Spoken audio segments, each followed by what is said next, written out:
shit! Oh my god! That is legendary YouTuber Markiplier playing Five Nights at Freddy's for the very first time over 10 years ago. And for me, that one video is more entertaining than the entire new movie.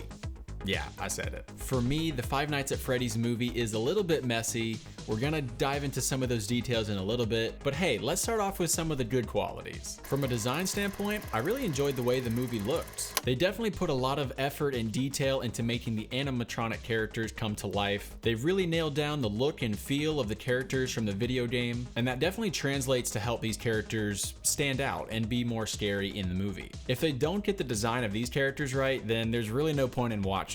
They also did a great job with the set design of Freddy's Diner. They've got all the right pieces that make it look nostalgic. It really does feel like we are in the diner with Mike and the other characters as they're experiencing all of these horrible things for the very first time. It was definitely a great idea going the route of hiring Blumhouse Productions. They are notorious for making authentic horror movies and thriller movies. All of the characteristics of a Blumhouse production are in this movie, and those features, they kind of work. There's plenty of jump scares to get you moving in your seat. The sound effects are eerie and creepy, and the music does a great job of setting the tone for the audience. Speaking of the audience, I was in a packed out theater on opening night, completely surrounded by fans of the game, and you could tell because they all showed up for this thing. At certain moments, there were little details that fans would recognize and they would all go, or, oh, like they were just making tons of noise the entire time, which was engaging, but also kind of annoying at the same time. They were doing what normal fans would do in that they react,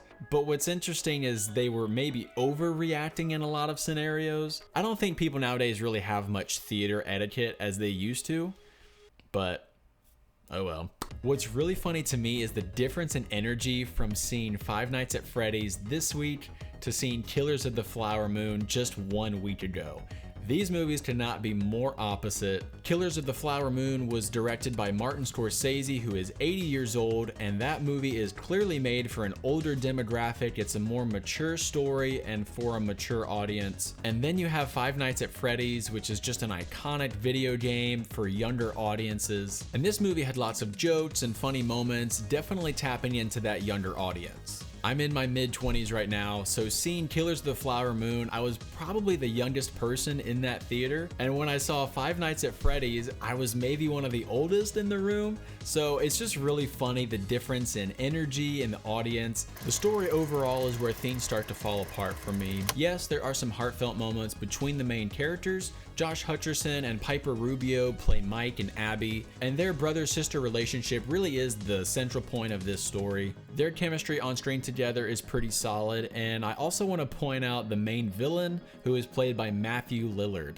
If you recognize this guy's face, you are not alone. Matthew Lillard played Shaggy in the live-action Scooby-Doo movies that came out over 20 years ago, but he also played the main villain in Scream, which makes a lot of sense. I just watched the original Scream for the very first time, absolutely loved it, so when I saw Matthew Lillard on screen in this movie, I just knew he was gonna be up to something. The plot is really all over the place. There's so many various storylines that never actually go anywhere. Another big problem is that there's so many unanswered questions when you're done watching the movie. For me, I had questions like, how do Mike and Abby have the same dreams? Also, how were the spirits of the missing kids even put inside of the animatronics? Another unanswered question is, why did William Afton murder Mike's brother in Nebraska and then move to this other city to capture the spirits of these children? Those are just a few elements of the story that didn't really connect for me and don't get much explanation. Now, if you have any answers to those questions,